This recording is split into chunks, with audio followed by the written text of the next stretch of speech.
estamos en página 28. Bueno, este es el cuarto encuentro.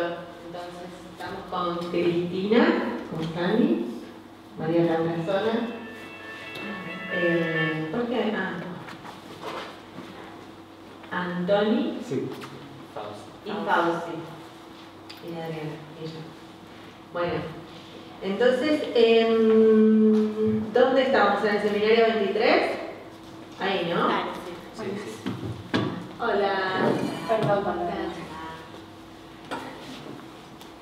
Yo intento dar otro cuerpo a esta intuición en mi nudo Borromeo. ¿No? Estamos hablando de otro cuerpo.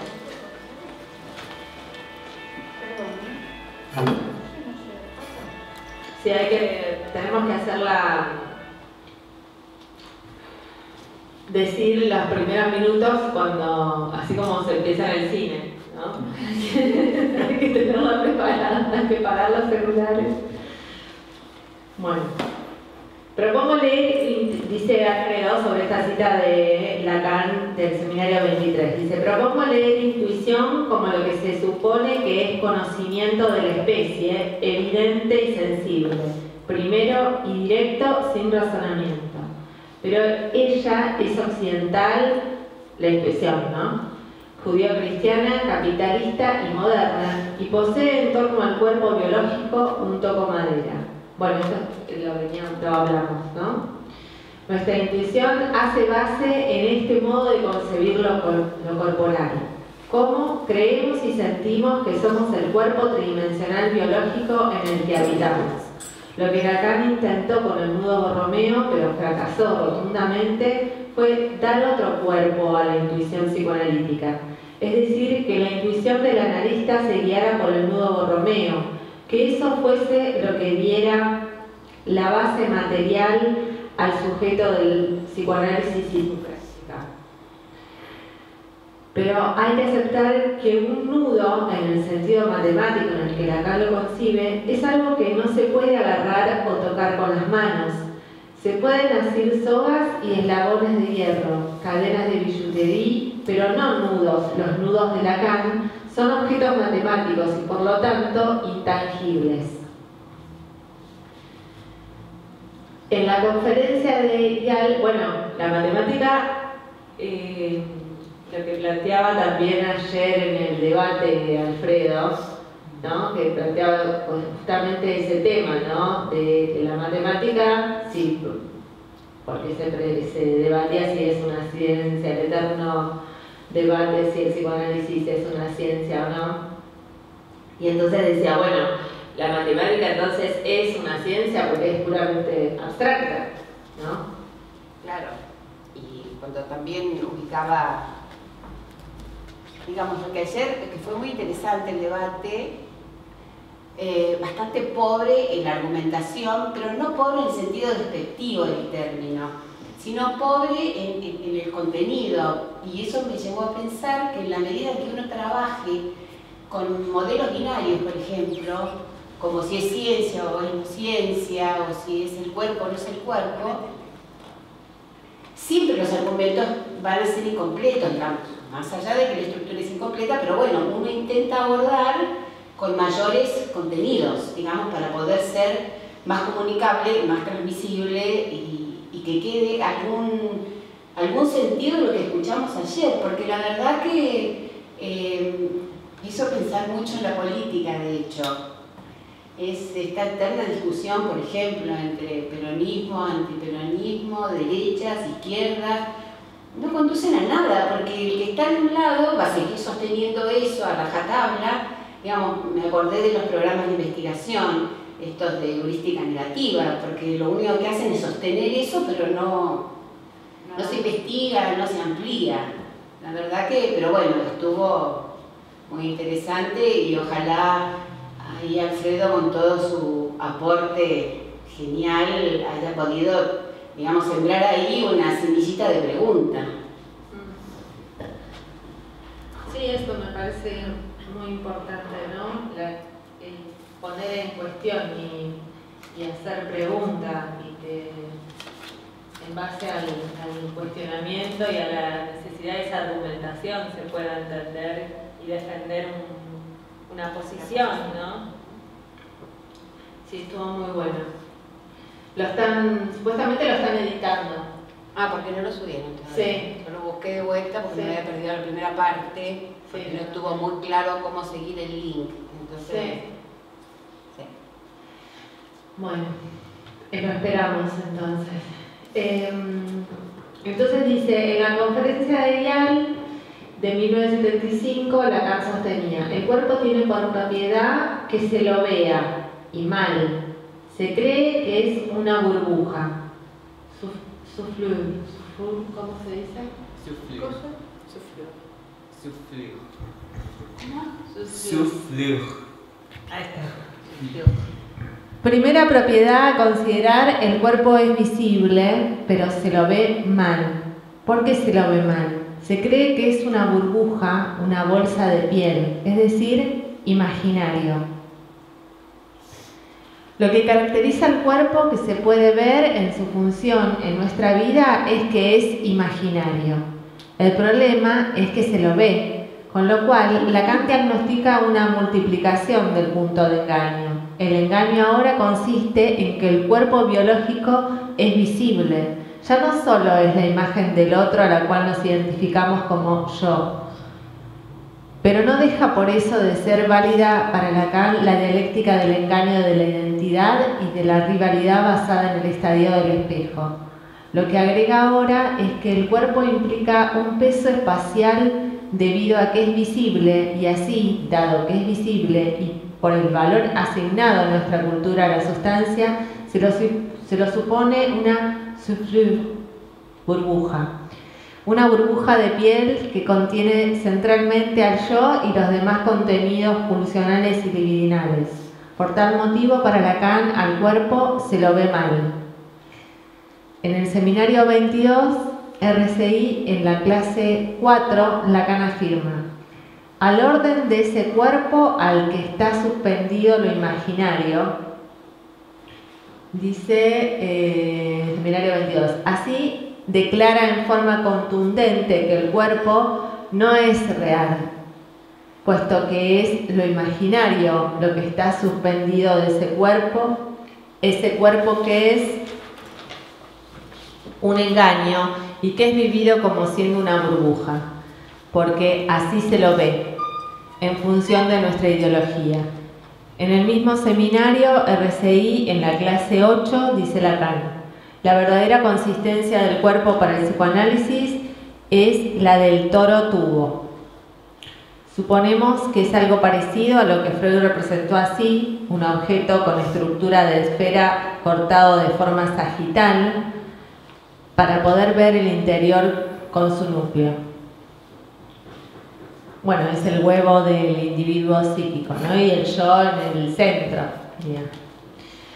Pero Lacan plantea que le corresponde la siguiente estructura de tubo, y cerrada como un toro. Entonces, bueno, ya supongo que lo tienen en el libro. Si un cilindro, un tubo, es sumergido, el medio en el que se sumerge es interno o externo. Si un toro es sumergido en el espacio tridimensional, ¿el agujero central del toro es interior o exterior al mismo? Tal es la propuesta que nos hace Lacan. Para tal fin, crea un neologismo que se puede traducir toro-tripa. Toro, mucho canal. ¿Cómo? Sí. Tal es la propuesta que nos hace Lacan. Para tal fin crea el neologismo toro-tripa. Para Lacan, el cuerpo tendría por un lado la estructura de un tubo, un cilindro abierto, y por el otro cerrado, como la superficie topológica llamada toro.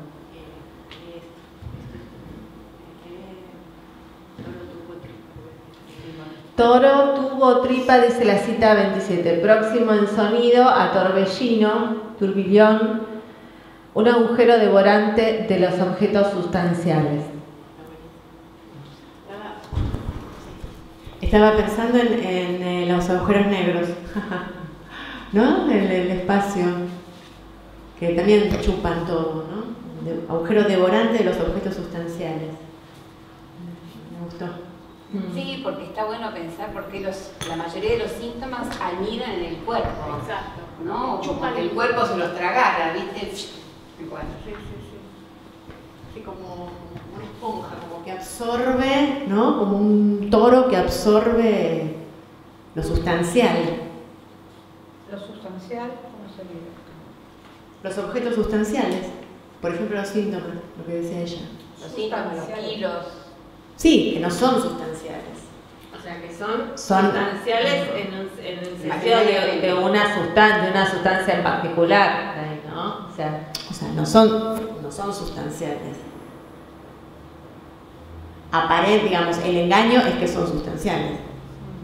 Pensaban en el cuerpo como el eco, ¿no? Como receptor de los ecos, es decir. Sí. Así como se define la pulsión, que son un eco en el cuerpo de un decir, los síntomas serían algo así como la manifestación de esos ecos, distintos ecos. Sí. Ese cuerpo que es nada más que una posibilidad de reverberar los decires, en ese sentido. Los sentidos del otro. Claro. También. Bueno, el síntoma, la definición es significado al otro. Por eso, sentido, significado del otro. Tenés que poner, acordate del micrófono. Ah, sí. Sí, sí. Bueno, entonces, el cuerpo en un sentido es un cilindro, podríamos decir, cuyos extremos serían, para expresarlo de una forma evidente, la boca y el ano, ¿no? O sea, sería, por un lado, la boca, en el otro agujero sería el ano. Por donde eso entra y por donde eso sale, en continuidad de lo interior y lo exterior, que entonces dejan de ser tales. ¿El lenguaje es interno o externo? El otro y el otro barrado, ¿no? El otro encarnado y el otro barrado. ¿Son internos o externos? Tales las falsas preguntas a las que nos lleva a concebir al cuerpo como un objeto tridimensional esferoide, una bola en el cual se separan estrictamente lo externo y lo interno. Si el cuerpo es un cilindro cerrado como un toro, entonces se pierde la posibilidad de distinguir entre interior y exterior respecto del propio centro, tal como impone el hábitat del lenguaje. Lo mismo se debe plantear para jouissance, gozo, tanto gozo del otro como gozo fálico, fuera del cuerpo, sin la posibilidad de distinguir si es interno o externo a uno. Más adelante el modo de concebirlo por Lacan va a ser más ajustado, va a articularlo con la botella de Klein, resumiendo así las propiedades de un tubo y de un toro. Recuerden que es imposible sumergir una botella de Klein en el espacio tridimensional y que la misma se caracteriza por la continuidad interior-exterior. Es a esta problemática que responde la necesidad de Lacan de introducir los neologismos extimité, extimidad e internidad. Lo que Lacan va a proponernos es que la verdadera estructura de nuestro cuerpo para el psicoanálisis, dada la lógica del par-lettre en la estructura de lo simbólico, lo imaginario y lo real, es como un tubo cerrado como un toro tripa. Luego, Lacan sostendrá que la tripa que es tubo existe con la estructura de una superficie de Klein, que posee una característica y es que comporta un punto imposible de ser sumergida en el espacio tridimensional, lo que implica que lo que somos como cuerpo para el psicoanálisis es imposible de ser observado, visto o tocado en la realidad tridimensional, porque no existe en tal realidad, ya que es imposible sumergir en ese espacio tridimensional una botella de Klein. La propuesta de Lacan es que lo que somos como cuerpo desde la perspectiva de su concepción del psicoanálisis implica una imposibilidad lógica a la intuición visual y táctil. Continúo con la cita. La consistencia del cuerpo para el psicoanálisis es la de un toro tubo. Hay neologismos de Lacan que no tuvieron cabida y otros que pasaron al decir de sus seguidores. El mundo lacaniano organiza congresos sobre el síntoma. Ese neologismo sí fue aceptado, pero el toro tubo ni se menciona. Hay una conferencia de Lacan que se llama El sueño de Aristóteles, que la pronunció al final de su vida, donde dice que son los alumnos quienes verdaderamente deciden lo que el maestro sabe. Son ellos los que determinan qué sabe el maestro y qué es lo que los alumnos dicen que el maestro sabe. Lo que ellos mismos ya saben. Es decir, que lo verdaderamente nuevo no trasciende, resulta imposible de ser enseñado. Tal parece que es el caso de Lacan y su enseñanza.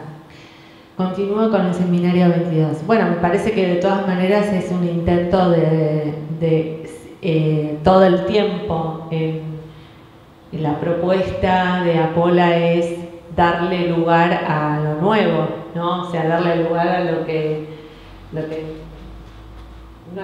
no estaba, ¿no? Que se puede crear.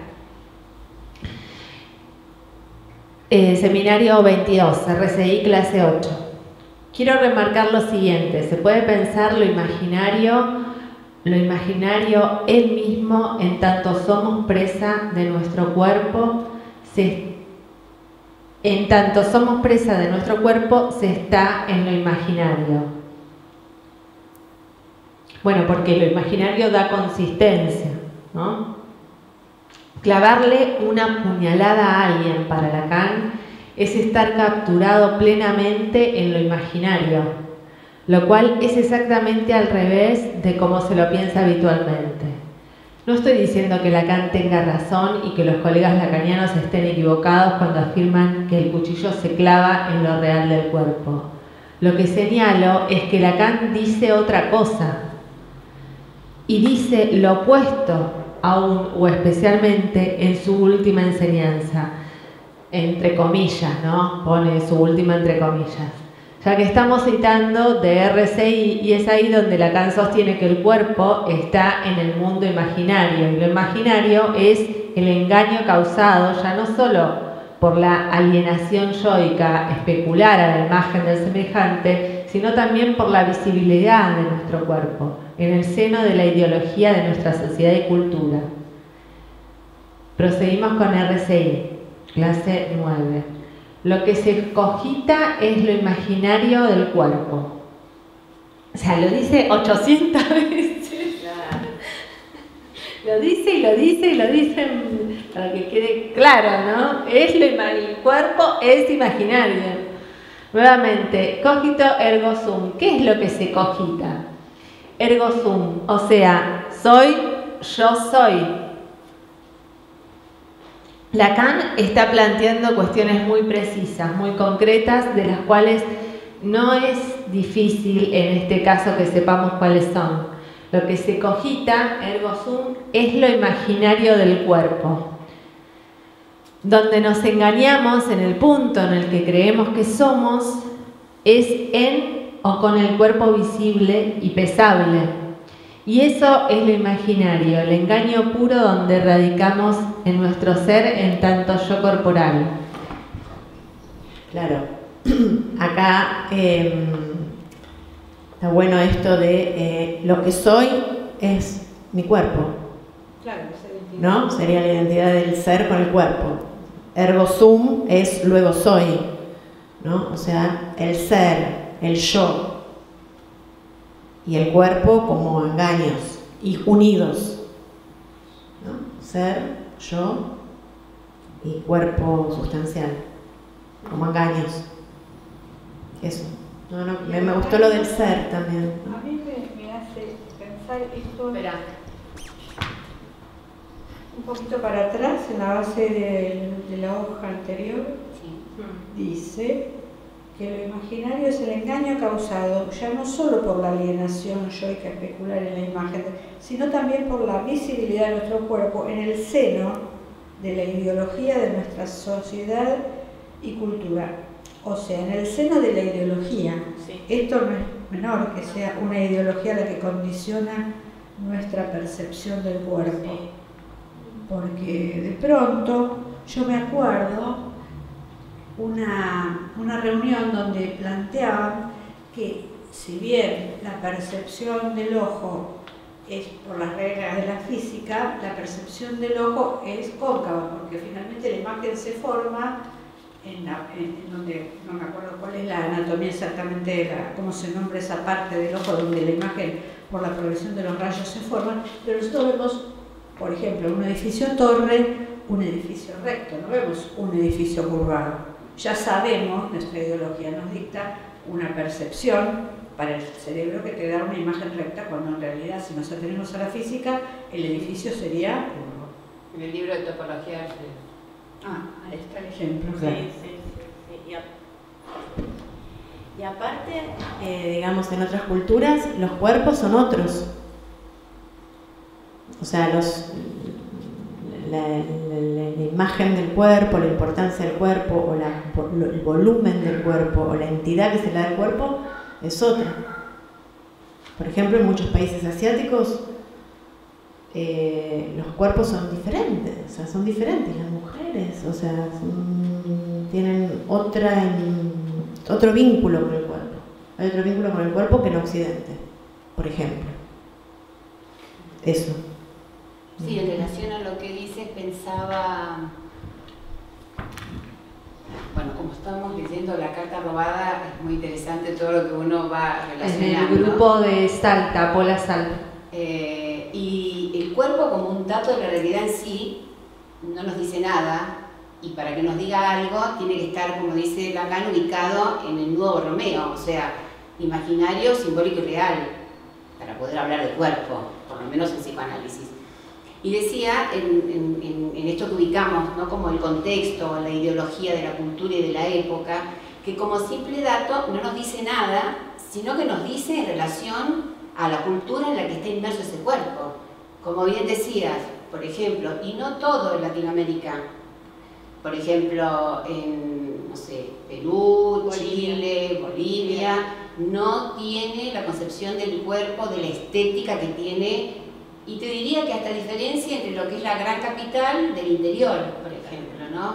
Esto que está tan centrado en lo que se llama ahora la vigorexia, ese cuerpo totalmente torneado, esbelto, súper delgado, y bueno, creo que mucha de la sintomatología de la época, como el tema de la anorexia y de la bulimia, uno podría pensarlos en relación a esto, ¿no? Por ejemplo, en China los cuerpos de las mujeres, que tiene que ver con la alimentación, son casi translúcidas, ¿no? Pero no es la delgadez de Occidente, claro. Es otra cosa, ¿no? Tiene que ver con una alimentación y con una estética diferente. No soy flaca o gorda, no se parecería que no se plantea eso. Bien, sí, por eso es muy importante lo cultural, lo que se ve. Claro. Vemos a través de ese filtro, ¿no?, de la cultura que nos atravesó. Sí, como forma de percepción. Absolutamente. Sí. Y los gustos, lo que nos gusta. La moda, lo que impone la moda. Sí, hoy, perdón que interrumpa, pero hoy necesito compartir esto que se me apareció, porque yo pensaba, si los gustos se forman por la cultura, ¿no?, la heterosexualidad o la homosexualidad también. O sea, hoy es obvio. Claro, es obvio esto, ¿no? Pero hoy lo vi diferente. Es obvio, pero uno de repente le da... Claro, pero hoy lo vi como... ¿Y por qué si a vos te gusta el... O sea, ¿por qué si en China y en Argentina o en Occidente el cuerpo tiene otro sentido, por qué la sexualidad no lo va a tener? ¿Por qué no lo va a tener? ¿Por qué te gustan los hombres o las mujeres? Y sí, porque es obvio. Claro, ¿entiendes? O sea, es obvio, pero no lo es. Pero si es diferente, si caminar es diferente en un lugar que en otro, como dice Alfredo, o los cuerpos tienen otro sentido, ¿por qué la sexualidad escaparía esto en relación a los gustos? ¿Por qué en México, como dijo una vez, la identidad masculina está vinculada con lo picante y acá con sé, jugar al fútbol, qué sé yo, cualquier otra cosa, la identidad masculina. ¿Por qué la sexualidad no va a estar tan bien articulada a eso? A que te guste uno u otro. Es una obviedad, pero necesitaba yo me di cuenta de otra cosa más, ¿no? Desde lo cultural también, que también es una obviedad, pero no sé cómo explicar, ¿qué me di cuenta hoy? Sí, pasa que las cosas que parece que teóricamente las tenemos y las entendemos teóricamente, leyéndolas y articulándolo con otras ideas, de repente hacen un insight diferente y como que uno lo vuelve a descubrir, claro. Lo descubre, y esa es la sensación. O sea, uno lo lleva y no. Es obvio. ¿Por qué a todos les gustan los hombres? ¿O por qué te tienen que gustar las mujeres o no se te tienen? Naturalmente te tienen que gustar porque es absolutamente no estamos en ese campo, digamos. No. Desde la biología, mujeres y hombres son distintos o tienen un ordenamiento a la procreación. Pero cualquier otra diferencia, como cualquier otra diferencia entre cualquiera de nosotros. Claro, el mandato de la procreación tiene que ver con lo religioso, me parece. Sí, claro. Parirás con dolor y toda esa historia, sí, ¿no? Sí. Y entonces pareciera que la naturaleza sería que te ordena, como que el instinto. Sí, pero eso es cultural. Eso es cultural, tan cultural que los griegos tenían los efebos. ¿Y cuál era la homosexualidad? Y no sé cuál era el problema de eso. Después hubo problemas, después del cristianismo. Exacto. Bueno. Sí. Y en los países donde no existe el cristianismo, en los países donde el cristianismo no es fuerte, hay un montón de géneros. Más socialmente aceptados, ¿no? Muchos géneros hay, donde el cristianismo no tiene fuerza, orden simbólico. Bueno, eso. No, hablando del cuerpo, ¿no? De los diferentes cuerpos, de diferentes...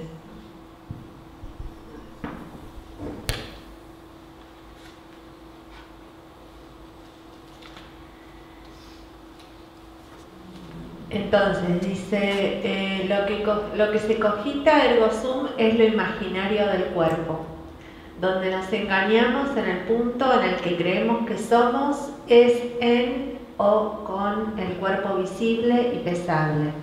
Y eso es lo imaginario, el engaño puro donde radicamos en nuestro ser en tanto yo corporal.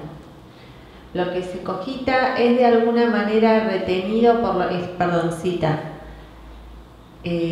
Seminario 22, clase del 8 de abril de 1975. Lo que se cogita es de alguna manera retenido por lo imaginario como enraizado en el cuerpo. Se enraiza, ¿no? Como que hace raíz en el cuerpo. El yo, nuestra falsa identidad propia, es lo imaginario enraizado en el cuerpo y entonces no es lo real. Tal es el engaño diagnosticado por Lacan del ego sostenido por el sentido común moderno y occidental. La siguiente es una cita de la Conferencia de Ginebra sobre el síntoma. Dice Laura Victoria Solano Solarte, en las culturas de Mesoamérica antes de la colonización había al menos 7 formas de encontrarse con otro. Qué bueno. Está bueno, sí. Creo que ella va a presentar, me parece que ella presenta un tema en investigaciones. Laura Victoria Solano Solarte.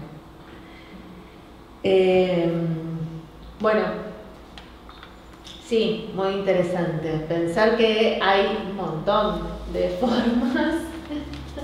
Qué bueno definirlo así, encontrarse con otro. Encontrarse con otro, ¿no? Claro. ¿Qué es el encuentro sexual si no un encuentro con otro? Sí, bueno, se encuentra. Bueno. Vale. Pero es imaginario. El desencuentro. Porque la religión, porque nos deslizamos todo el tiempo en la religión. Es como muy difícil correrse la palabra, ¿no? Sí, total. O el desencuentro constante con el otro, como venir intentando el tiempo, pero no hay. Y pero es que no sé si se puede vivir todo el tiempo fuera del engaño. Es como el engaño es más soportable. Sí, la vida, pero hay que saberlo. Sí, hay que saberlo. Por eso estamos acá. Por eso estamos acá.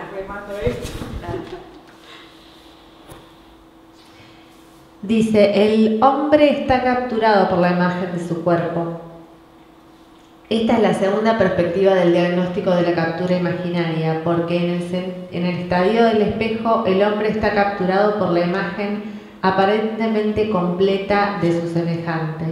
Aquí Lacan agrega otra perspectiva al mismo problema y dice que el hombre está capturado por la imagen de su propio cuerpo, ya que el cuerpo se ve, es visible. Siempre que se diga el hombre deberíamos desconfiar.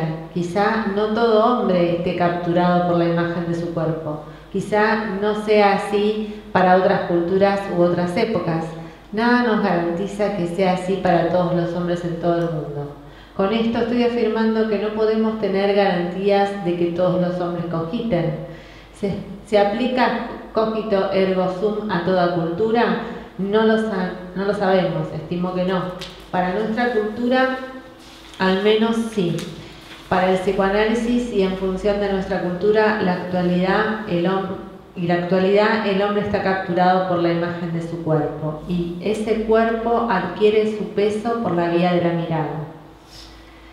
Lacan puede ser oscuro, como Heráclito, pero como se ve es coherente y si se estudian los problemas que encara y las posiciones que asume, se aclara mucho la aparente oscuridad. Suena paradójico, pero este es el máximo engaño. Se trata de lo visible y en ese mismo sentido de lo tangible del cuerpo biológico que adquiere peso por esa vía. Para nuestra sociedad lo que veo y puedo tocar es indudablemente lo real. Se supone que es algo que tiene peso, pero en realidad adquiere ese estatuto por la mirada. Pero entonces el peso que adquiere es engañoso. El cuerpo imaginario pesa, me refiero a kilogramos, pero la importancia de ese peso en kilogramos se pone en funcionamiento y en valor por lo imaginario de la mirada en nuestro contexto cultural, que es sustancialista y vitalista. En la tercera se puede leer además, pero el cuerpo ha de comprenderse al natural como desanudado de ese real. En el nudo Borromeo es muy evidente que el cuerpo natural está desanudado de lo real. Con sus elementos fundamentales, el nudo Borromeo posee una escritura casi canónica en la enseñanza de Lacan y en esa escritura el cuerpo, en su estatuto natural de la naturaleza, está fuera de lo real. Pero el cuerpo ha de comprenderse al natural. Hay una trampa ahí, ya que lo natural pareciera que fuese a lo que se hace referencia en Curtis, la biología como la ciencia de la naturaleza viva. Para Lacan, lo que verdaderamente es natural lo es porque está desanudado de lo real, ya que, según sus concepciones, lo real es lo imposible lógico-matemático. En esto radica, según mi diagnóstico, lo fundamental de la diferencia entre la enseñanza de Lacan, la teoría freudiana y el pensamiento vigente en los ámbitos lacanianos. Ya lo estudiaremos en las próximas reuniones. Entonces dice, pero el cuerpo ha de comprenderse al natural. Hay una trampa ahí, ya que lo natural pareciera que fuese a lo que hace referencia Curtis con la biología, ¿no? Con la naturaleza viva. Para Lacan lo que verdaderamente es natural lo es porque está desanudado de lo real, ya que según sus concepciones, lo real es lo imposible lógico-matemático. En esto radica, según mi diagnóstico, lo fundamental de la diferencia de la enseñanza de Lacan, la teoría freudiana y el pensamiento vigente en los ámbitos lacanianos. Ahora pasaremos a L'Étourdi, que es un escrito de Lacan de difícil comprensión. En primer lugar, porque en él aparecen casi 30 neologismos que Lacan utiliza solamente en este texto, y por otra parte es de una escritura sumamente compleja. Hola, Fernando. Hola, Mora. A ver. Extraemos de ese escrito lo siguiente. De ese real que no hay relación sexual, y ello debido al hecho de que un animal tiene este hábitat, es uno de los tantos neologismos, que es el lenguaje. O sea, el hábitat es el lenguaje, ¿no? El hábitat. También el literateur dice es el discurso, ¿no? La tierra es el discurso. De ese real que no hay relación sexual, ese real como imposible, ¿no? Que no hay relación sexual, y ello debido al hecho de que un animal tiene este hábitat que sería el lenguaje. Lacan propone que el hábitat, que es el lugar natural donde habita el animal hombre, es el lenguaje. Vivimos en el lenguaje. Evidentemente este párrafo posee íntimas relaciones con la obra de Heidegger, pero no lo trabajaremos en función de tal relación. A pesar del término animal, Lacan está planteando, según mi lectura, una perspectiva antibiologicista. Entonces, real es que no hay, es imposible la relación como escritura lógica de la proporción sexual. O sea, no son complementos el hombre y la mujer, ¿no? Vean además que Lacan está utilizando animal, pero ¿qué sería un animal que vive en el lenguaje y para el cual es imposible la escritura de la relación sexual? Nosotros conocemos solo animales que viven en el mundo tridimensional, pero no que habiten en el lenguaje. Además, y obviamente, no se aplica a los animales la lógica de no hay relación sexual. O sea, no está hablando de los animales, o sea, los animales que estamos en el hábitat del lenguaje no somos estos animales, ¿no? Porque me parece que acá está oponiéndose a la definición de hombre de Aristóteles, que es el hombre es un animal racional. Claro. Entonces, bueno, acá él dice que no, que somos parte del lenguaje, habitamos el lenguaje, y que eso nos saca de la animalidad, ¿no? Que eso nos saca de la naturalidad animal, digamos, en relación a la definición de hombre tradicional, que es un animal racional. Y que aparte es la diferencia que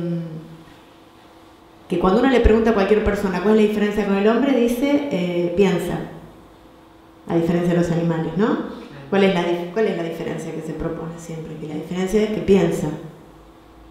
Un animal y un hombre, ¿cuál es la diferencia? Que vulgarmente se dice. No que habla, que piensa, porque esa es la definición de Aristóteles. Pero acá la otra diferencia que está proponiendo Lacan es el tema del lenguaje. El lenguaje simbólico, imaginario, real, ¿no? que tiene el parletre y el otro, que no está en el mundo animal. Eso. Capaz está bueno porque dice, nosotros no conocemos, no conocemos esos animales que viven en el lenguaje, ¿no? O sea, en realidad los conocemos a partir del psicoanálisis de Lacan, o sea, pero no lo conocíamos, claro. Vean además que Lacan está utilizando animal, pero ¿qué sería un animal que vive en el lenguaje y para el cual es imposible la escritura de la relación sexual? Nosotros conocemos solo animales que viven en el mundo tridimensional, pero no que habiten en el lenguaje. Además, y obviamente, no se aplica a los animales la lógica del no hay relación sexual. Continúa la cita. Que el habitarlo, del habiter, es asimismo lo que para su cuerpo hace de órgano. Entonces, por habitar el lenguaje, lo que para el sujeto hace órgano es el lenguaje. Esto es muy importante. O sea, el órgano es el lenguaje, ¿no? El órgano es el lenguaje. Hace órgano. Sí, lo que hace órgano es el lenguaje, no el aparato digestivo. Además está bueno porque órgano como el instrumento, claro. Pensaba en la figura clásica, no sé, de un científico, ¿no? Alguien que está ensimismado en su mundo de cuentas y se olvida de comer, se olvida de vestirse, se olvida de estar todo desarreglado, ¿no? O sea, que no está viviendo ahí, porque de eso se olvida de comer, se olvida de todo, pero su mundo donde está viviendo es en ese problema matemático, en la cuestión que está trabajando. Está bueno, sí. Y vos, Adriana, que trajiste a Aristóteles, lo del órgano, ¿no está en relación también? El órgano es de el Aristóteles. instrumento, como un instrumento. Claro. Un instrumento de pensamiento.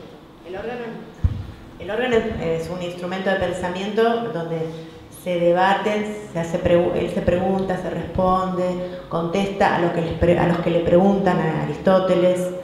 Y es un instrumento para pensar, en ese caso, en Aristóteles. Y en relación, también pensaba esto de la segunda muerte, creo que la llama Lacan, digamos que el viviente, paradójicamente, al nacer e ingresar al mundo del lenguaje, se pierde ese estado del viviente, ¿no? Digamos, se pierde la vida animal, podríamos decir, la vida biológica. Sí, pero la segunda muerte es cuando se deja de hablar de él. O sea, esa sería la segunda muerte, cuando se deja de vociferar sobre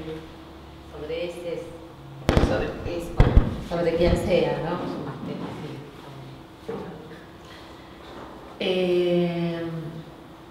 Entonces, lo que hace órgano es el lenguaje, lo que nos obliga a no considerarlo en absoluto como un animal. ¿Qué hace órgano para el cuerpo de lo que vive exclusivamente en el lenguaje? El mismo lenguaje. Vuelvo a leer la cita pero completa. De ese real que no hay relación sexual y ello debido a real como imposible, ¿no? Insisto, de ese real dice que no hay relación sexual y ello debido al hecho de que un animal tiene este hábitat que es el lenguaje, que el habitarlo del habiter es asimismo lo que para su cuerpo hace órgano. Órgano que, por así existirle, lo determina con su función, y ello antes de que la encuentre. Esto que hace órgano, el lenguaje, no es carnal. Uy, se me está apagando esto. Bueno. Sí, no importa, igual si no tengo acá en el...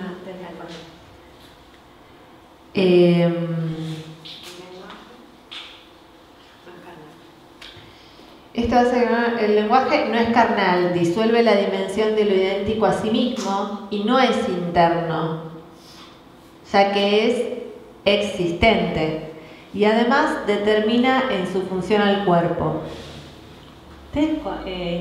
Interrumpan si quieren comentar lo que sea, todos.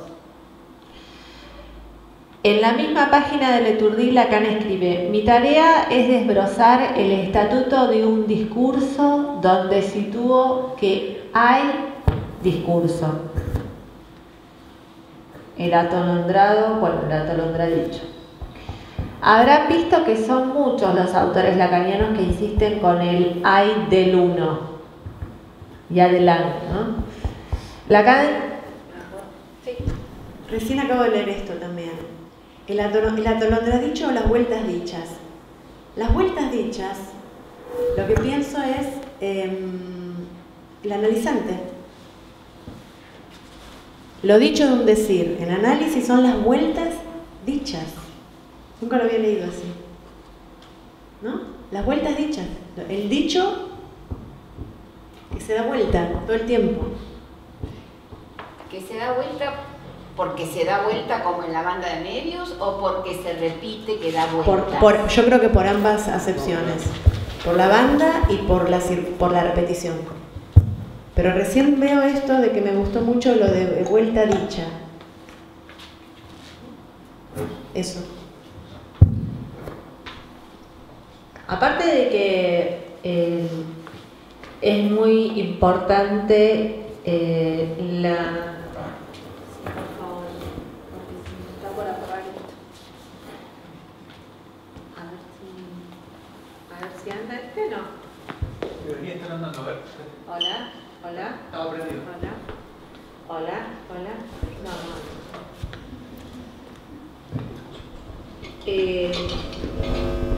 Estaba pensando que además de la cuestión de la vuelta, ¿no? Que para nosotros es muy importante en la interpretación porque es una segunda vuelta, ¿no? O sea, la estructura de la interpretación tiene 2 vueltas, como mínimo, claro. Entonces, también pensaba en esta cuestión de las vueltas del decir, ¿no? O sea, y que, bueno, por eso muchas veces es necesario volver a decirlo de otra manera para que sea la manera que te tenga que decir para que surta efecto como interpretación, ¿no? Y que eso produzca, en todo caso, el cierre que hace que se devele la estructura y produzca el corte, ¿no? Sí. Y cuando dice el atolondradicho, lo que pasa en análisis también que es atolondrado el decir.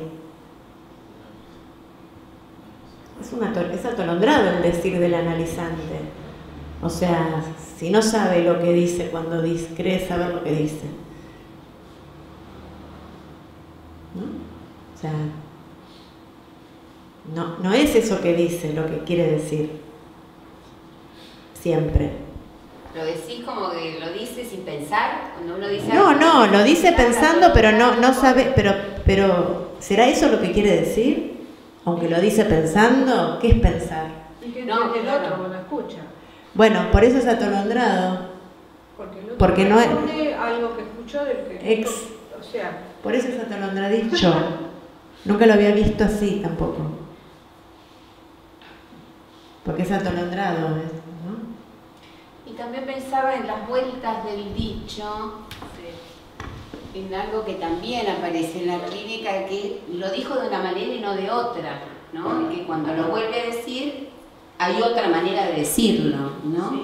En eso también, mirá todo lo que salió de esta pequeña frase. Vueltas dichas, está buenísimo. Las vueltas dichas. Y aparte sale todo el tema del dicho y el decir. claro. Lo que es dicho y lo bueno, que es el decir. además es eso, ¿no? Pensaba ahora, me viene la frase esta de que se diga queda olvidado, ¿no? Se olvida que algo tuvo que ser dicho para que eso se transforme en un síntoma, ¿no? Para que eso se transforme en significado del otro y que eso luego se tome como como amo, como significante amo y se anude a un síntoma, ¿no? O sea, que me parece que es el momento también donde se empieza el análisis, ¿no? Cuando se entiende que es un trabajo sobre el discurso, sobre el texto, sobre el decir, ¿no? Porque no es que vienen a actuar, ¿no? A hacer la escena de lo que les pasa, sino vienen a decirlo, ¿no? Y al final lo dije. Y al final lo Eso, ahí. Sí. O cuando no se dan cuenta que están diciendo algo. Ahora me doy cuenta que estoy acá. Ahora me doy cuenta que estoy acá y dije esto, ¿no? Muchas veces. Uy, mira lo que se me ocurrió acá. Sí, el verano. Lo que dijo, ¿no? Lo que digo acá. Lo que me sale.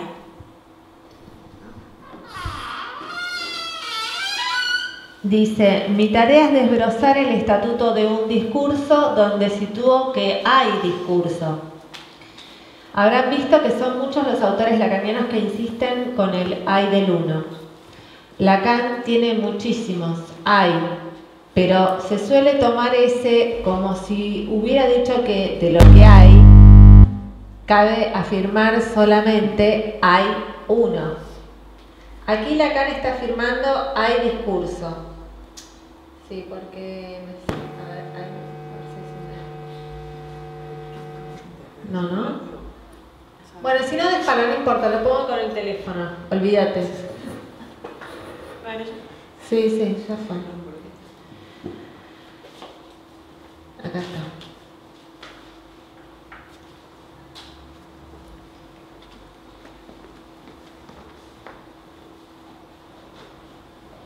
Perdón, no. Bueno. Hay uno, aquí Lacan está afirmando hay discurso, que es un postulado de qué índole, qué prueba se da. es discursivo y asertivo. De hecho, todo hay es discursivo. Hay una piedra, no es un fenómeno físico-químico, sino discursivo, porque en el hay no hay nada más que discurso. Parece circular, pero no lo es. Lacan afirma, sitúa que hay discurso y ya hemos trabajado en el contexto de nuestro estudio compartido de años anteriores sobre el seminario 17, el psicoanálisis al revés, y en especial de la clase tercera del seminario 20 aún, que para él, está hablando de otros seminarios anteriores, ¿no? Porque esto es un posgrado que da en la UBA, que para él no hay realidad prediscursiva. O sea, no hay realidad antes de que pueda ser pensado un discurso, dicho en un discurso mediante un lenguaje. No existe otra realidad. Entonces, primero discurso como lazo social y luego el cuerpo. Y lo sitúo con el vínculo social, a lo cual se someten los cuerpos que ese discurso lo habitan. Claro, es esto de son lindas, son feas, son, ¿no? Apenas uno nace, es hablado por los otros. Y ahí para adelante. Entonces, no es que nace un cuerpo, nace un discurso. O sea, y ya ser hablado antes del nacimiento, por eso. Sí.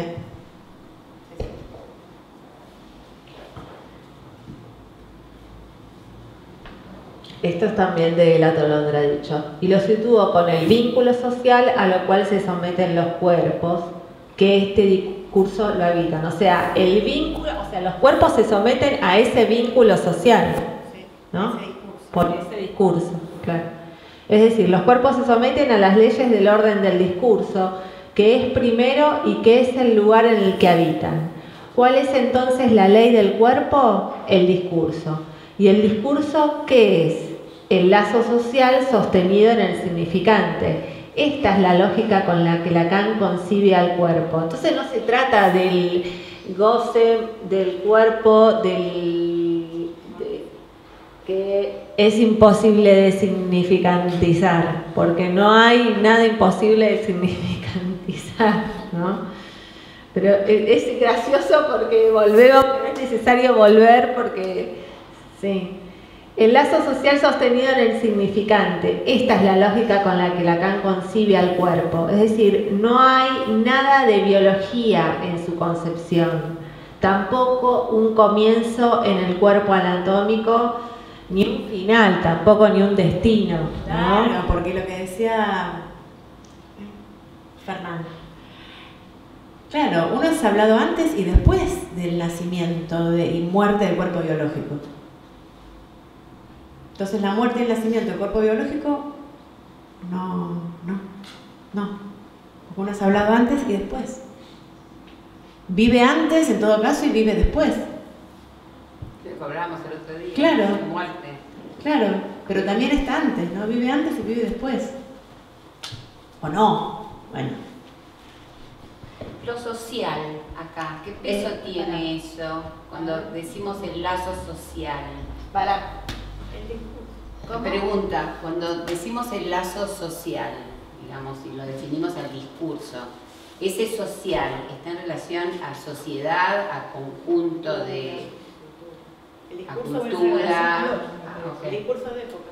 Bien. Sí, a la relación, claro, que se establece con el otro mediante ese discurso dentro de una sociedad, una cultura, ¿sí? Bien. También con la multivocidad que tienen los otros en cada uno también, ¿no? Porque también, para tu historia puede ser que eso esté conformado por un montón de otros y un montón de sociedades distintas a las mías, ¿no? Claro. Que por ahí compartimos o no. Bien. Sigamos con Leturdi. La estructura es lo real que sale a relucir en el lenguaje. La estructura es lo real, ni la piedra ni el hueso, tampoco el cuerpo biológico, sino la estructura. La estructura es lo real y sale a relucir en y por el lenguaje. Y esto lo afirma en uno de sus últimos grandes escritos. El órgano, en griego organon, significa máquina, herramienta e instrumento fundamental del cuerpo del parletre. Dice, es el lenguaje. Y si todos los órganos, en el sentido de los órganos como codo o pierna del síntoma histérico, van a adquirir luego función, es en relación al primer o principal órgano, que es el lenguaje, y que aloja a los otros órganos que en él viven. Esto hace directa referencia, aunque contraria, a la lógica freudiana del autoerotismo. Según Lacan, el primer órgano que adviene como tal para el cuerpo del parletre que habita en el lenguaje y el lazo social es el lenguaje mismo. Y es porque el lenguaje es órgano, es decir, que como una máquina me hace usarlo, que cumple función y que corta en partes, que luego podré vivir y sentir cómo y para qué se utilizan las partes de mi cuerpo, las que serán cortadas en tomos por la anatomía lenguajera y tomadas a su vez a través del lenguaje como órgano. Para admitir esto, basta recordar las diferencias entre las parálisis histéricas y las parálisis orgánicas. Parálisis de codo, parálisis de hombro, ¿de qué se trata? ¿De un órgano de qué cuerpo? Del lenguaje. Freud lo establecía en su práctica, pero lo teorizó al revés. Hombro, codo son órganos del lenguaje, lazo cuerpo, pero Freud postuló que una energía proviene del cuerpo biológico, que una energía proveniente del cuerpo biológico se localizaba allí debido a una facilitación somática. Bueno, lo que pasa es que ese es el gran problema de Freud, sí, es que la pulsión es el concepto límite entre lo psíquico y lo somático, ¿no? O sea, es lo que le habla a la psiquis del soma. Pero Freud creo que lo toma del griego, ¿no? Del ístero. Ya los griegos pensaban en el útero que se movía, que se localizaba en lugares distintos del cuerpo, ¿no? Los griegos, ¿cómo? Viene de ísteron, que es útero, ¿no? Los griegos pensaban que el útero se desplazaba por el cuerpo, entonces producía distintos efectos en distintos lugares, ¿no? O sea que claramente Freud toma esa idea de esa cuestión donde hay un órgano que se desplaza y produce efectos en el cuerpo biológico, ¿no? Claro. Pensaba, siguiendo esta línea entre el lenguaje como órgano, si el lenguaje es el que libidiniza, no hay ninguna unión, como plantea Freud, de la libido, que sería la unión de todas las pulsiones en ese primer objeto libidinal que sería el yo, sino que en realidad, y bueno, cuando se dice que la madre es la que erogeniza el cuerpo del bebé con los primeros cuidados, en realidad es con el lenguaje que se libidiniza. ¿Sí? ¿No? Sí. Para Freud. Para Lacan. Para Lacan. Claro, no para Freud. O sea, que el lenguaje... ¿Qué libidiniza para Lacan? No, yo pregunto si se podría llegar a pensar que es el lenguaje, sí, con el mito de la laminilla, eso que viste los cuerpos. Sí, ¿no? pero eso no termina en el proceso de los austeros. Claro. No, sí. El concepto de fusión en el seminario 23, que es la fusión, las fusiones son en el cuerpo, el eco de que, por el hecho de que hay un deseo. El eco en el cuerpo, por el hecho de... Sí, es una posibilidad de pensar esta cuestión del lenguaje como algo que diviniza el cuerpo. Claro. Sí. Claro, pero ese cuerpo tampoco es el biológico. Sí. Pero no es el biológico, pero es llamativo, dice, cómo afecta el cuerpo biológico, ¿no? Lo increíble es cómo puede ser, el cuerpo biológico puede ser afectado por ese decir, ¿no? Pero la definición de biológico es también discutible. Sí. Sí. Que es biológico no se sabe. Sí.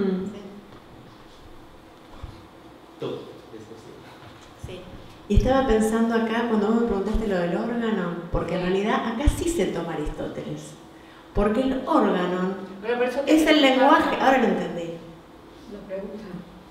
Es que ahora entendí esto. El órgano, que es un libro así, es donde Aristóteles discute con otros.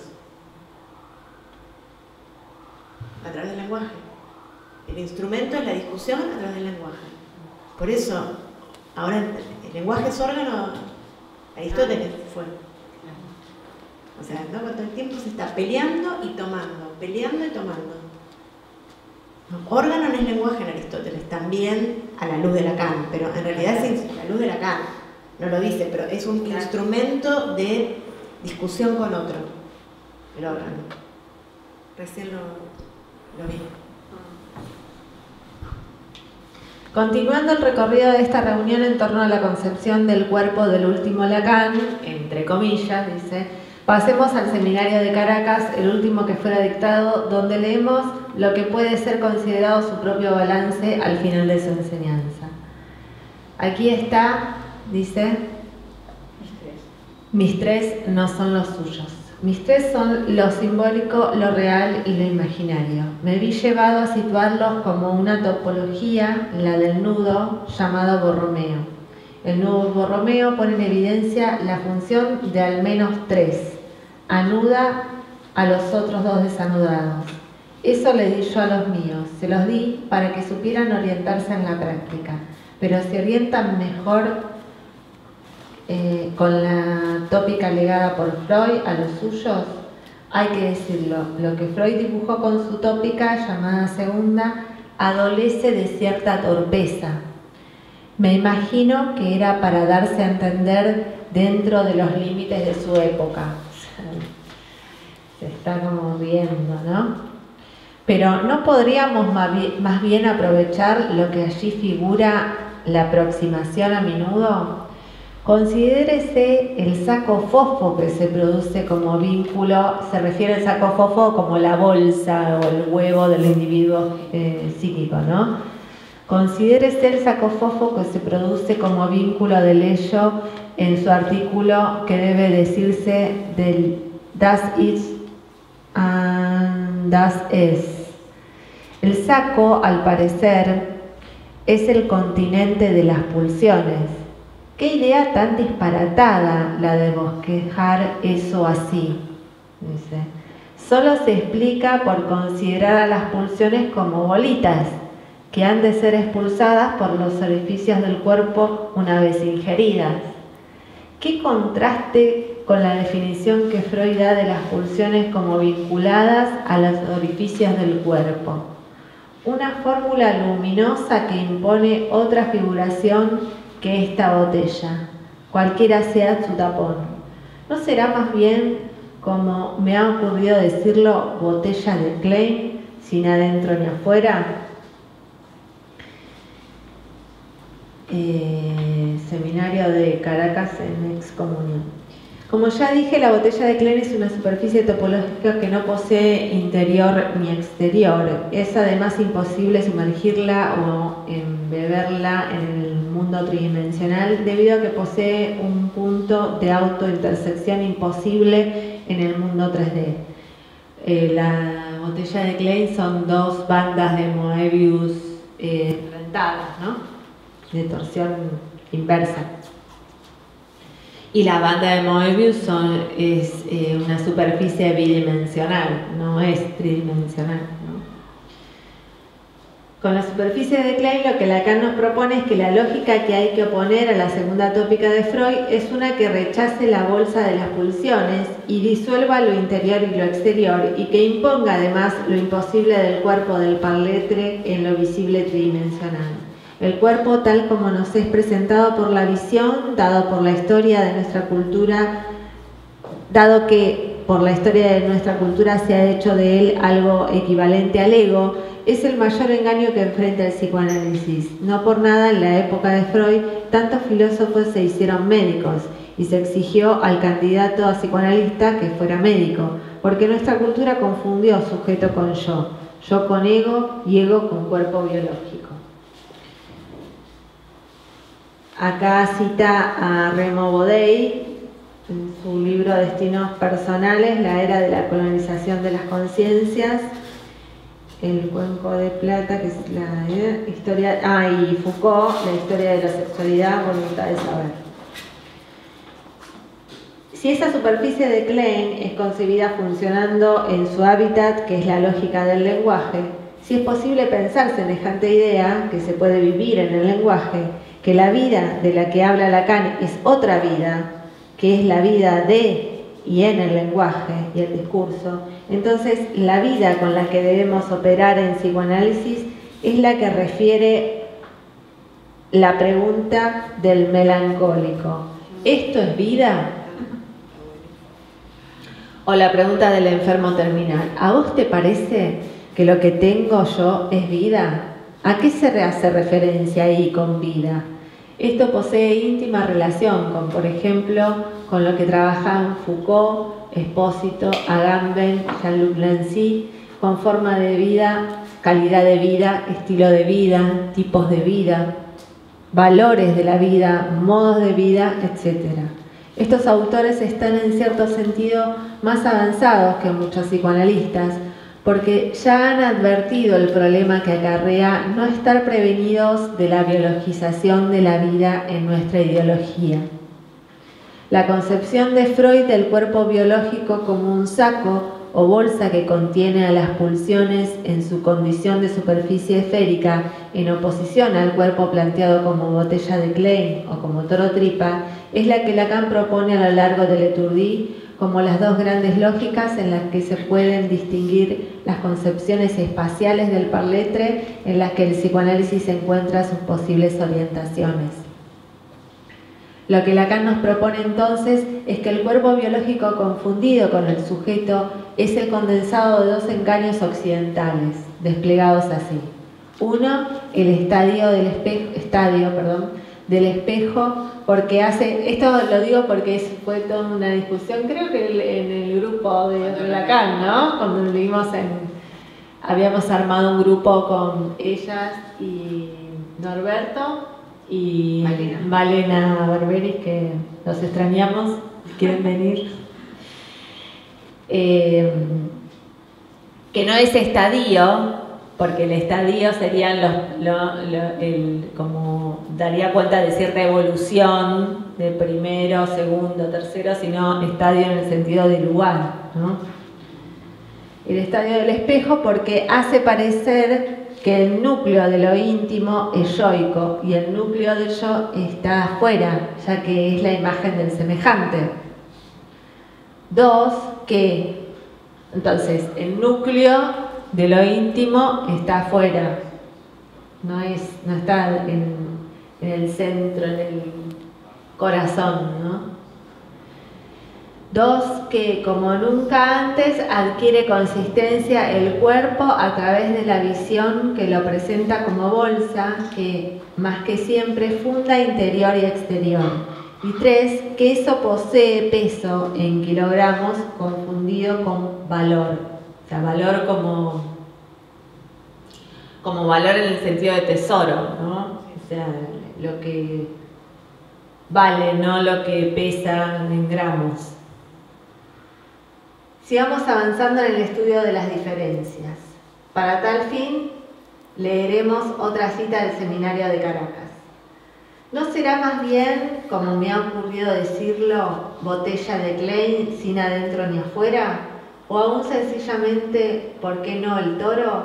Me contento con apuntar que el silencio atribuido al eso como tal supone la palabrería. Pensémoslo juntos. El silencio de las pulsiones tiende a ser planteado en la actualidad como lo imposible de decir, lo inefable de lo real del cuerpo, lo que las palabras no pueden expresar del goce de la carne, etc. Pero si rechazamos el saco fofo y que las pulsiones sean como bolitas internas que habría que ir escupiendo hacia afuera, entonces el silencio de la pulsión se puede plantear en la lógica de escuchen el silencio. ¿Se puede sostener esa frase? la ausencia de ruido. Pero para que haya silencio, ¿qué tiene que haber primero? ¿Qué hay que suponer? Si se trata del silencio de las pulsiones, hay que presuponer la palabrería, es decir, el ello adviene luego y como consecuencia de la palabrería. ¿La palabrería es primera o segunda? La palabrería debe ser planteada, tal como lo hace Lacan, pero no Freud, como anterior al silencio de las pulsiones. O sea, solo es posible el silencio una vez que hay palabrería, ¿no? Y es imposible de operar mediante las categorías de interior o exterior a un cuerpo tridimensional. Me contento con apuntar que el silencio atribuido, es una cita del Seminario de Caracas. Me contento con apuntar que el silencio atribuido al eso como tal supone la palabrería. La palabrería que la oreja está esperando, la del deseo indestructible que ha de traducirse en ella. El deseo indestructible ha de inscribirse como posible solo en la palabrería. Desconcertante la figura freudiana al oscilar así del propio campo a lo simbólico que oculta. Lacan afirma que Freud desconcierta por la oscilación de su segunda tópica. ¿Qué oculta? Nuevamente pone Lacan allí la oreja adecuada como ocultando. Se está refiriendo al ocultar el corazón, ¿no? Nuevamente Lacan pone la oreja allí adecuada como ocultando el agujero de la palabrería que no es ni interior ni exterior y además siempre debemos suponer la primera antes de toda posibilidad de cuerpo. Con todo, llama la atención que este enmarañamiento no haya impedido a Freud volver después a las indicaciones más notables sobre la práctica del análisis y en especial sus construcciones. ¿Debo darme aliento recordando que a mi edad Freud aún no había muerto? Desde luego mi nudo no lo dice todo. Ven que Lacan admite al final de esta última cita que todavía no fue admitido lo que él propone y que debe darse aliento, ya que le quedan algunos años por vivir. Voy a interrumpir aquí esta extensa cita, pero les advierto que luego en este texto vienen los desarrollos matemáticos. Entre los lectores de Lacan se rechazan sus matematizaciones debido a la creencia de que con la matemática Lacan vela la castración o metaforiza lo real de la carne. Como el lenguaje no puede decirlo todo, Lacan utilizaría, según muchos autores, la matemática para negar la castración que Freud supo descubrir en la experiencia. Afirman que Lacan puso la matemática ahí para tratar de cubrir lo que el lenguaje no puede decir, como si fuese un metalenguaje, o que tan solo son metáforas. Sin embargo, Lacan fue el que sostuvo, desde luego, mi nudo no lo dice todo. O sea, si bien se dice que Lacan utilizó la matemática porque no aceptaba la castración, de que no se puede decir todo, él ahí mismo dice, desde luego mi nudo no lo dice todo. Con lo cual ya está respondiendo a las objeciones de sus lectores. Él, como ninguno sostuvo, no hay metalenguaje. De hecho, fue quien nos lo enseñó. Lacan no dice que el nudo diga todo, sino que permite plantear algunos problemas, como ser que la intuición engaña, no solamente por el problema de la visión, sino a su vez por las estabilizaciones imaginarias del lenguaje y la ideología y la filosofía imperantes. Si nosotros no trabajamos con las superficies topológicas, que son las descubiertas y formalizadas por la ciencia matemática, el lenguaje, al menos entre nosotros, resulta engañoso en relación a la concepción del cuerpo, del yo y del sujeto. Se trata de lo que Lacan planteó en los seminarios 1 y 2 como muro del lenguaje. Por ejemplo, supongamos una banda de Moebius. Si me ayudo del lenguaje, ¿qué puedo decir que hice? Se presenta al auditorio la maniobra de perforar a través, esto está entre corchetes como si él estuviese haciendo esto, ¿no? Él presenta al auditorio la maniobra de perforar y atravesar la superficie de una banda de Moebius. Entré por un lado y salí por el otro. ¿No es cierto? Lo puedo verificar cada vez, lo puedo verificar en cada sesión. Ahora bien, eso es lo que el lenguaje me permite decir y los ojos me hacen ver. Porque el lenguaje y la filosofía que entre nosotros se le asocian todavía no asimiló la banda de Moebius y ya no lo va a asimilar porque el sentido común construido durante milenios de reflexión no es apto para pensar la ciencia de los siglos XX y XXI y sus objetos. Si yo pintara una banda de Moebius sin atravesar ningún borde, descubriría que no tiene dos lados, sino uno solo. Con lo cual, tendría que ser capaz de decir entro por un lado y salgo por ese mismo lado.